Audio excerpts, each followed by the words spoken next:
Hayo behena ala ya basoko borala basaka ba. Ore ya basaka takara bas. Ya ramasaka takura bas. Ya, sakramayana kara kita tidak tahu ini bahasa apa saudara ya. Ya, apa sedang ekstase, kesurupan atau bahasa apa yang jelas ini bukan bahasa roh atau lebih tepatnya bahasa-bahasa lain yang dikatakan di dalam Alkitab. Saudara, bahasa roh atau bahasa lain yang ada di dalam Alkitab itu adalah bahasa yang biasa dipergunakan di dalam dunia ini. Bahasa yang kata-katanya jelas dan mempunyai makna yang jelas. Saudara misalnya perhatikan dalam Kisah Para Rasul pasal yang kedua, para rasul itu berbicara di dalam bahasa-bahasa yang jelas.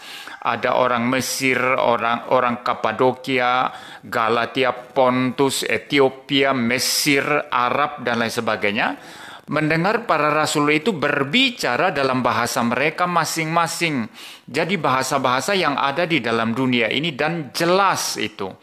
Nah, kalau dalam konteks Korintus, di mana Paulus menulis surat Korintus untuk memberikan penggembalaan terhadap jemaat di sana yang kacau balau sekali penggunaan karunia-karunia rohaninya, memang di sana ada bahasa roh yang diucapkan tetapi tidak dapat dipahami kecuali diterjemahkan. Nah, bahasa apakah itu saudara? Itu bukan bahasa yang tidak jelas, bukan kata-kata yang tidak jelas. Itu juga bukan bahasa malaikat ya, apalagi bahasanya Tuhan ya. Tidak ada seorang pun bisa memahami bahasa daripada Tritunggal. Bagaimana Bapa bisa berbicara kepada Anak dan Roh Kudus ya, atau sebaliknya kita tidak paham saudara. Tetapi bahasa-bahasa yang dimaksud dengan bahasa lain atau ditulis dalam LAI itu sebagai bahasa roh, di dalam versi Korintus saudara, itu adalah bahasa-bahasa yang ada di dunia ini, tetapi orang-orang yang mempunyai karunia itu, karunia berbahasa lain itu, Roh Kudus tidak langsung terjemahkan sebagaimana terjadi dalam Kisah Para Rasul pasal yang kedua. Kalau dalam Kisah Para Rasul pasal yang kedua itu, para rasul itu berbicara dalam bahasa mereka masing-masing, dalam bahasa Aram. Dan setelah sampai ke telinga pendengar ke orang Mesir, Galatia, Pontus, Kapadokia, Ethiopia, Asia, Arab ya, itu diterjemahkan oleh Roh Kudus di dalam bahasa mereka masing-masing, sehingga mereka mendengar dengan jelas sekali dalam bahasa mereka masing-masing.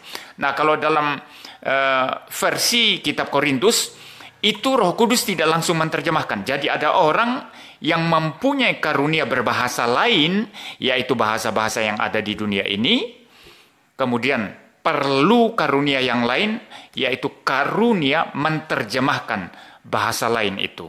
Karunia menerjemahkan bahasa roh. Ya, jadi sehingga jelas kepada para pendengar saudara, karena fungsi semua karunia-karunia rohani itu termasuk berbahasa lain atau bahasa roh, itu adalah untuk membangun iman jemaat. Maka Paulus berkata perlu diterjemahkan. Bahkan Paulus memberikan aturan yang sangat jelas. Di dalam satu ibadah yang boleh berbahasa roh itu hanya 2 atau 3 orang saja. Mereka harus bergantian dan harus ada yang menerjemahkan sehingga menjadi jelas bagi jemaat. Nah, apa yang dikatakan oleh pendeta ini tadi, sakaramayana sikra berapa itu tidak ada artinya saudara ya. Saya tidak percaya itu bahasa roh atau bahasa lain yang dimaksud oleh Alkitab. Itu namanya bahasa kacau balau saudara.